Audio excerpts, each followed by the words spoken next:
नमस्कार। बधाई हो। बधाई मैं आप लोगों को इसलिए दे रहा हूं क्योंकि आप लोग अपने बच्चों को अफवाहबाज, दंगेबाज बनाने की पूरी कोशिशें शिद्दत से, ईमानदारी से कर रहे हैं। आज मैं आपके सामने दो घटनाएं लेकर आया हूं। घटना नंबर 1, दिल्ली के नारायणा में एक कत्ल होता है, मगर उसके अंदर हिंदू मुस्लिम एंगल जोड़ दिया जाता है और इस अफवाह को फैलाने के पीछे भारतीय जनता पार्टी के नेता, उनके समर्थक, तमाम लोग शामिल हैं। दिल्ली पुलिस हकीकत बयां कर चुकी है कि इसमें कोई सांप्रदायिक एंगल नहीं है, मगर बावजूद इसके इस तरह से झूठ फैलाया जा रहा है। और मुद्दा नंबर 2, भारतीय जनता पार्टी के समर्थक की हत्या इसलिए क्योंकि वो भारतीय जनता पार्टी का समर्थन कर रहा था। मैं बात बाबर की कर रहा हूं। मगर सबसे पहले दोस्तों, नारायणा की बात। सबसे पहले मैं आपको बतलाना चाहता हूं कि इस मुद्दे को लेकर किस तरह का झूठा प्रचार किया जा रहा है। आपके सामने कपिल मिश्रा, जी हां, वो बेहोश मिश्रा, कहता है कि दिल्ली में शिवा गुर्जर की हत्या की वीडियो बहुत दर्दनाक है, जिहादी स्टाइल में मर्डर किया गया है, पूरी जांच और न्याय बहुत जरूरी है। उसी तरह से सुदर्शन न्यूज ने भी इसमें जिहादी एंगल दे दिया है। दिल्ली में शिवा गुर्जर की चाकुओं से गोदकर हत्या, तालिबानी अंदाज में की गई हत्या। इसके अलावा ये कोई यूट्यूबर है, एल्विश यादव, ये आदमी वो आदमी है दोस्तों जिसने स्वरा भास्कर के बारे में अश्लील टिप्पणी की थी। स्वरा भास्कर को अदालत तक जाना पड़ा था, मगर ना अदालत ने ना पुलिस ने कोई एक्शन नहीं लिया। यह आदमी क्या कह रहा है आपके स्क्रीन पर? A 28-year-old man Shiva was killed over a minor issue of parking by the people of M community. अब M से क्या होता है आप खुद समझ सकते हैं। Ironically, the peacefuls are always the ones snatching peace. Justice for Shiva Gurjar. यानी कि शिवा गुर्जर की मौत को लेकर सांप्रदायिक रंग दिया जा रहा है। यह कहा जा रहा है कि शिवा गुर्जर की मौत के पीछे मुसलमान हैं, और आप देख सकते हैं पूरा प्रचार तंत्र काम कर रहा है, मगर हकीकत कुछ और है। खुद दिल्ली पुलिस कह रही है कि इसके पीछे सांप्रदायिक एंगल नहीं है। क्या कह रही दिल्ली पुलिस, खुद सुनिए। इसके अंदर जो मेन बात है जो मैं बताना चाहता हूं कि जो मरने वाला शख्स है, जिसकी हत्या हुई है, और जो मेन मारने वाला है, एफआईआर के हिसाब से दोनों एक ही समुदाय के हैं। इसके अंदर कोई सामुदायिक जो रंग देने की इसको कोशिश की जा रही है वो एकदम निराधार है। और आप जो है इसको एक ऑफेंस की दृष्टि से देखें, और हमने इसके ऊपर बहुत उचित कार्रवाई की भी है। मगर मैं कुछ और पूछना चाहता हूं। आपके सामने ये ढेरों मिसालें हैं। कपिल शर्मा, भाजपा का नेता, सुदर्शन न्यूज, भाजपा का पसंदीदा न्यूज चैनल, ये यूट्यूबर जो है जिसे ट्विटर पर देश की वित्त मंत्री निर्मला सीतारमण फॉलो करती हैं। निर्मला जी, आप एक प्रगतिशील महिला हैं, देश की वित्त मंत्री हैं। मैं समझना चाहता हूं आपकी ऐसी क्या मजबूरी है कि आप ट्विटर पर एक ऐसे व्यक्ति को फॉलो करती हैं जो इस तरह के झूठे भड़काऊ ट्वीट्स कर रहा है, भड़काऊ संदेश दे रहा है, और दूसरी बात, महिलाओं के बारे में अश्लील टिप्पणियां करता है। खैर, मगर वो तो अंदाज़े बयां है भाजपा के नेताओं का, क्या कहा जा सकता है। मगर मेरा सवाल भाजपा के अलावा दिल्ली पुलिस से भी। आपके सामने पूरी मिसाल है। एक हत्या को सांप्रदायिक रंग देने का प्रयास किया जा रहा था, हिंदुओं और मुसलमानों में तनाव पैदा करने का प्रयास किया जा रहा था। मैं आपसे सीधे पूछना चाहता हूं कि आपने क्या एक्शन लिया? आप लोगों को गिरफ्तार क्यों नहीं कर रहे हैं? क्योंकि वो समाज के अंदर दंगा भड़काने का प्रयास कर रहे हैं। आप क्या चाहते हैं और क्यों चाहते हैं इस तरह से बार बार इस तरह की हरकतें आप कर रहे हैं? क्यों खामोश रह जाते हैं?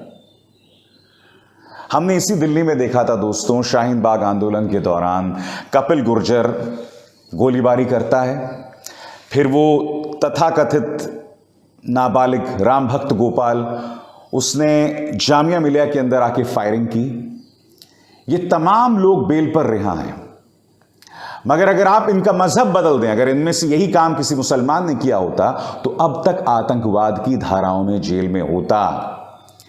ये जो तमाम लोग कर रहे हैं, ये इस समाज के अंदर अराजकता फैलाना है और इसके अलावा कुछ नहीं। समाज में दंगे जैसे माहौल पैदा करना है और इसके अलावा कुछ नहीं। कितने शर्म की बात है। और मैं आपसे पूछना चाहता हूं, आपके अपने बच्चे इस झूठ का प्रचार प्रसार करने में लगे हुए हैं।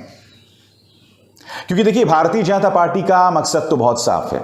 वो क्या चाहते हैं कि हर घटना में हिंदू को पीड़ित बताया जाए, हर घटना में भाजपा को पीड़ित बताया जाए और आपकी सहानुभूति बटोरी जाए। मगर आप बीजेपी से पलट के ये सवाल नहीं पूछ रहे हैं कि मोदी सरकार को 8 साल हो गए हैं, आदित्यनाथ सरकार को उत्तर प्रदेश में 5 साल और अब दूसरी इनिंग्स शुरू हो चुकी है, मगर अब भी हिंदू खतरे में है। क्या आपने कभी इस सरकार से सवाल पूछा कि अगर 8 साल बाद भी हिंदू खतरे में है, जब हिंदुओं पर इतना अत्याचार हो रहा है, तो भाई हिंदू हृदय सम्राट क्या कर रहे हैं? भारतीय जनता पार्टी ये सब कर रही है क्योंकि उसकी राजनीतिक मजबूरी है, उसे वोट्स हासिल करना है। मगर ये सब करके आप धीरे धीरे समाज को अराजकता की तरफ ढकेल रहे हैं, दंगों की तरफ ढकेल रहे हैं। आपने अपने बच्चों की मानसिकता एक दंगाई की बना दी है। मगर मैं आपके बच्चों को क्या दोष दूं? आप खुद वैसे हैं, क्योंकि आप खुद उसी तरह के न्यूज चैनल्स देखते हैं। आप अपनी सांप्रदायिक भूख ऐसे न्यूज चैनल्स को देखकर पूरा करते हैं। तो मैं आपके बच्चों को क्या ब्लेम करूं? आप भी उसी फहरिस्त में शामिल हैं। बधाई हो भारत को एक दंगाई समाज में परिवर्तित करने के लिए। और आज का दूसरा मुद्दा दोस्तों, भारतीय जनता पार्टी समर्थक बाबर की निर्मम हत्या। मामला कुशीनगर का है और मुद्दा है भाजपा समर्थक बाबर का। खबर वहां से आ रही कि बाबर जो है वो भाजपा की जीत का जश्न मना रहा था और उससे नाराज होकर कुछ लोगों ने उसकी हत्या कर दी। मैं आपको बतलाना चाहूंगा इस मुद्दे पर कुशीनगर पुलिस का क्या कहना है।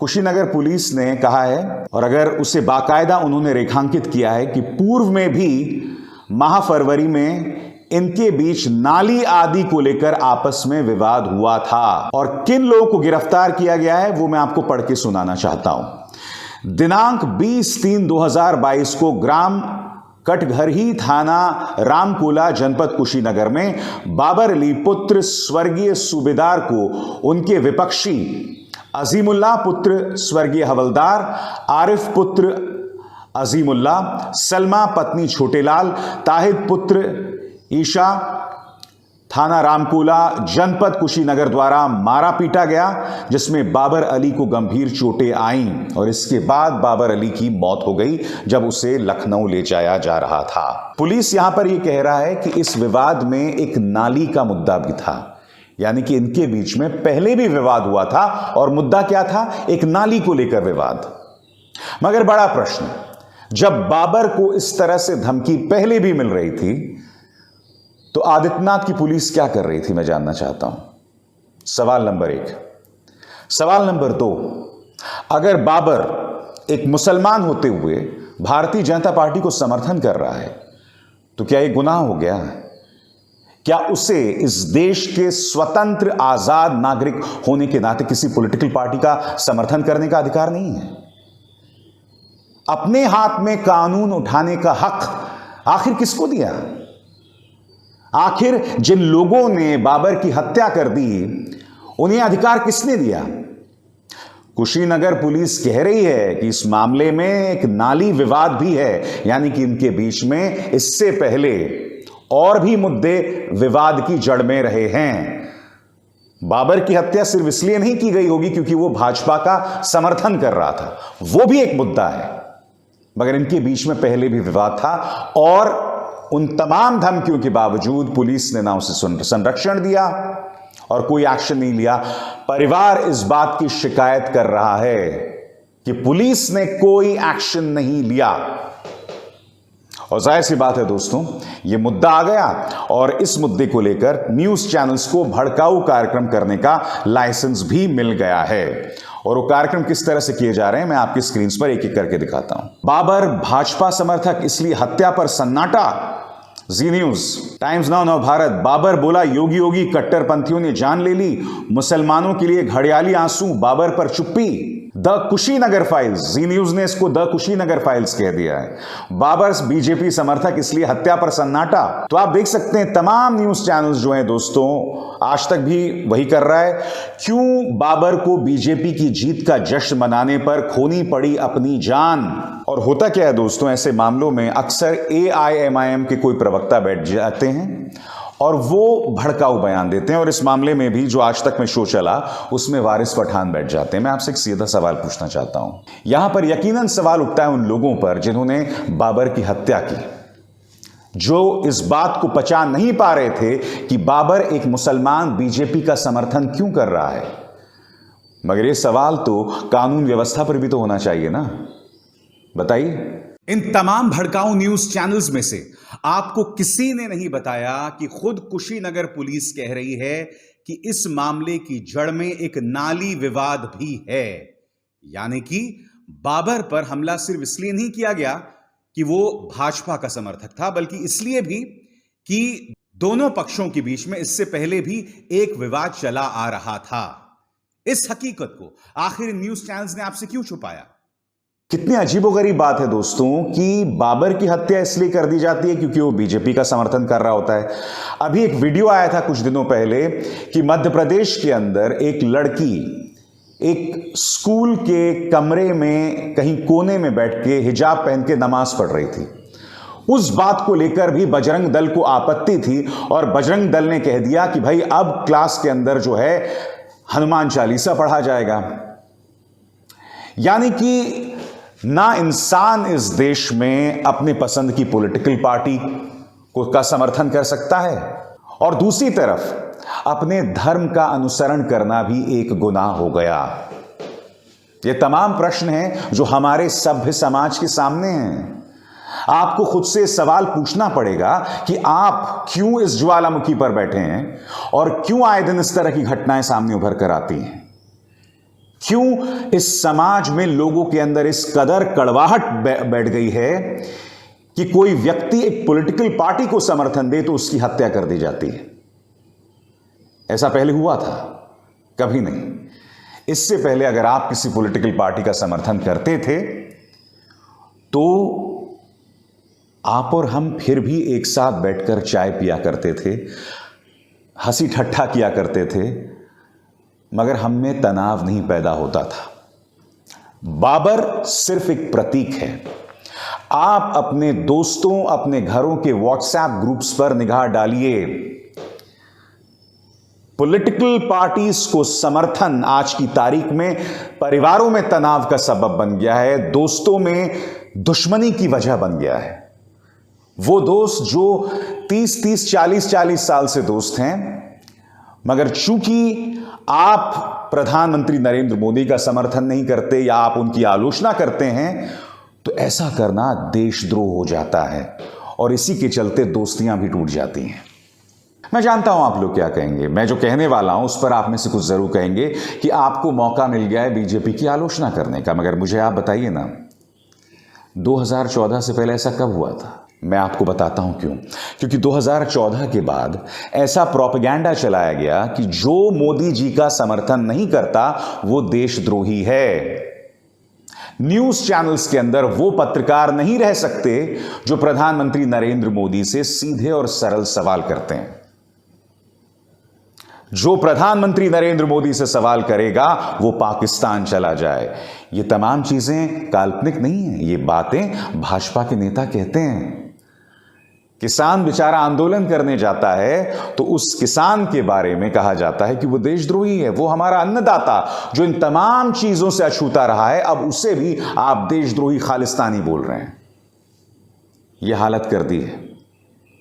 प्रधानमंत्री 20 मिनट एक पुल में फंस जाते हैं, उस पूरे मामले को पंजाब के अंदर खालिस्तान मूवमेंट के जन्म पुनर्जन्म के साथ जोड़कर देख लिया जाता है।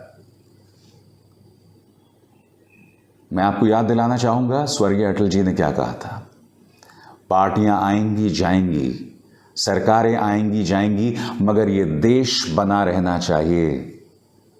अगर ये देश ही नहीं रहेगा तो इस सियासत का क्या फायदा? अगर ये देश ही नहीं रहेगा तो इस नफरत का क्या फायदा?